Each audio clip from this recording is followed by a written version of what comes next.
Hello everyone! Welcome to my channel. Please subscribe and keep watching more details. Luann reveals she's really struggling post-Tom divorce. My heart has been broken. That RHONY alum is checking in to Bravo's Love Hotel to find the man of her dreams. It's been a New York minute since Luann de Lesseps dipped her toes into the dating pool, and she's doing just that at Bravo's Love Hotel. In the series' premiere episode, which aired Sunday, April 27, the Real Housewives of New York City alum was one of 4 housewives ISO, the perfect man with the help of love concierge Joel Kim Booster. Her romantic ventures are not for lack of trying, needless to say, as adoring fans have watched her love-related ups and downs over the years, including in Bravo's Luann and Sanja. Welcome to Crappy Lake. I can't believe I've been single for 7 years, Countess Luann admitted in her confessional. And I don't want to settle for somebody that doesn't make me happy. Somebody that I have to bend backwards for? That sounds weird.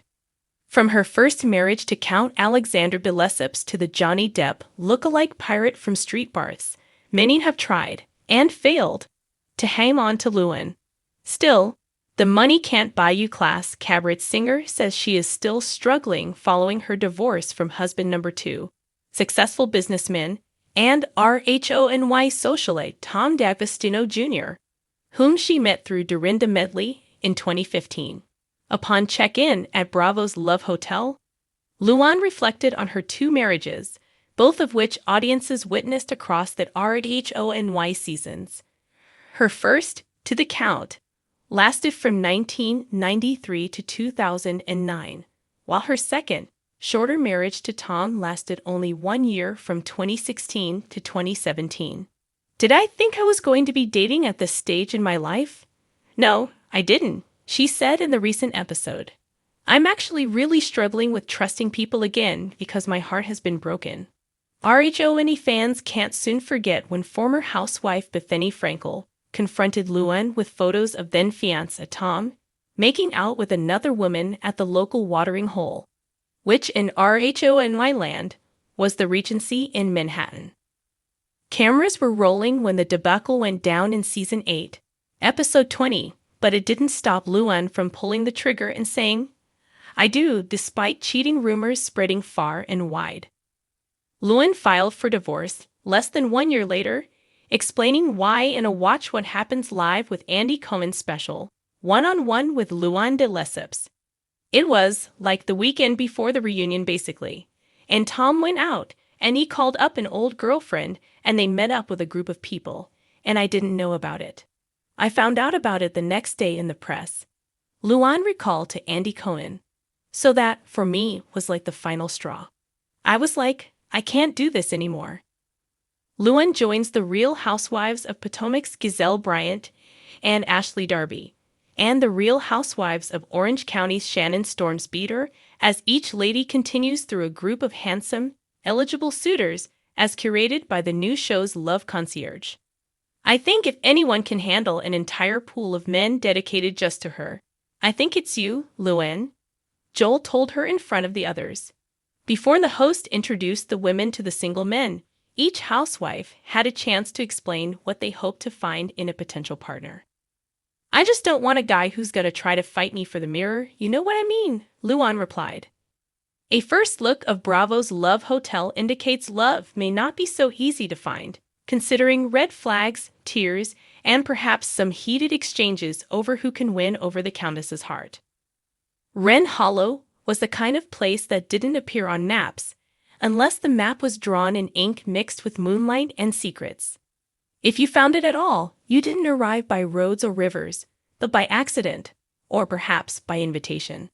Every year, on the eve of the harvest moon, the villagers of Wren Hollow gathered in the meadows beyond the orchard. From the youngest child to the oldest, they carried paper lanterns, hand-painted and delicate. Each lantern held a single flickering blue flame, never red, never yellow, always that strange sapphire hue that didn't smoke and didn't burn. It was said the flames were lit with forgotten wishes. Annalise was 17 the year she lit her first lantern.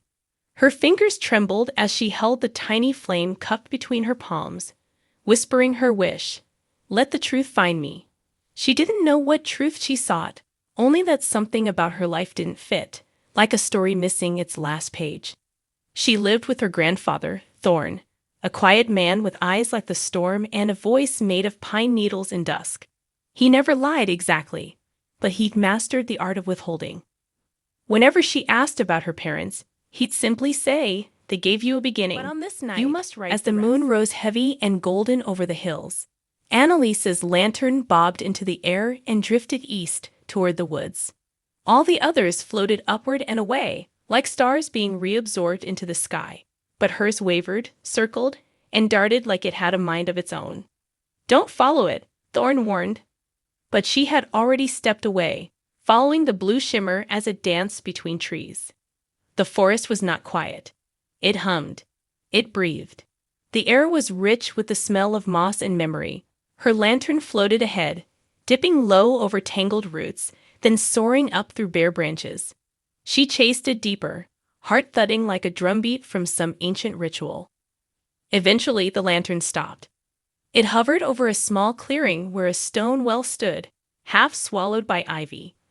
The moment Annalise stepped into the circle of moonlight, the lantern flared, then extinguished itself with a whisper. From the well came a sound, not water, not echo, but a voice. Annalise. She froze. No one knew her name here. No one except Mother, she whispered, stepping closer. Something stirred in the well's darkness. A shimmer of movement, like a reflection not her own. Then a face emerged, not in flesh, but in mist. A woman with hair like rain and eyes like Annalise's. "I cannot leave this place," the woman said. "But you can." "I don't understand. Where are you?" "Bound. Hidden. Forgotten," the mist voice replied. "He kept you safe, but not whole. You must go beyond Wren Hollow. Beyond the veil." The words struck like lightning on still water. Beyond the veil. The story she'd heard but never believed. Of a world that lived beside theirs, layered like shadow beneath skin. Of magic and memory, and things too old to name. "Why me?" "Because you were born in the hour between worlds," her mother said. "You are part of both. The hollow is your shelter, not your cage." A wind picked up. The trees bent as though bowing to some unseen sovereign. Annalise took a deep breath. Her hands were cold. Her heart was fire.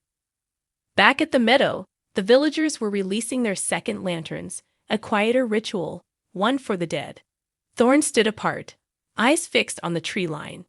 When Annalise stepped out of the woods, he exhaled like he'd been holding his breath for 17 years.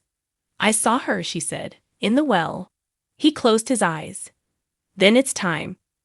He led her to the attic of their cottage, a place she'd always been forbidden to enter. There, beneath a tarp in time, was a trunk carved with ancient symbols. He opened it. Inside lay a cloak woven from night, a dagger with a moonstone in its hilt, and a journal wrapped in leather. "She was one of them," he said, "and so are you." "Why didn't you tell me?" "Because love can protect, but it can also blind. I didn't want to lose you." "You never had me," she said, "not unkindly, not all of me." That night, Annalise sat under the willow tree, reading the journal by lantern light. It was her mother's voice on the pages, vivid, fierce, and unrepentant. She spoke of gates hidden in lakes, of stars that spoke, of songs that could mend or undo.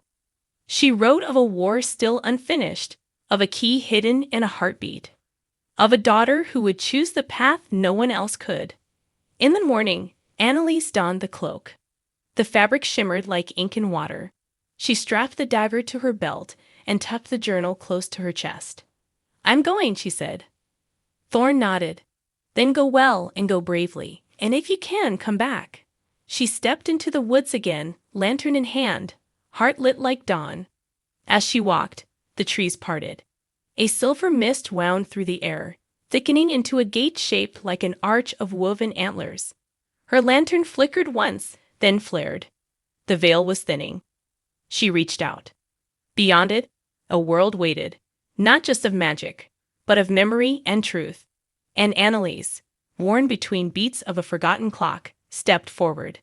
She didn't know if she was a savior or a seeker, only that the story had finally begun.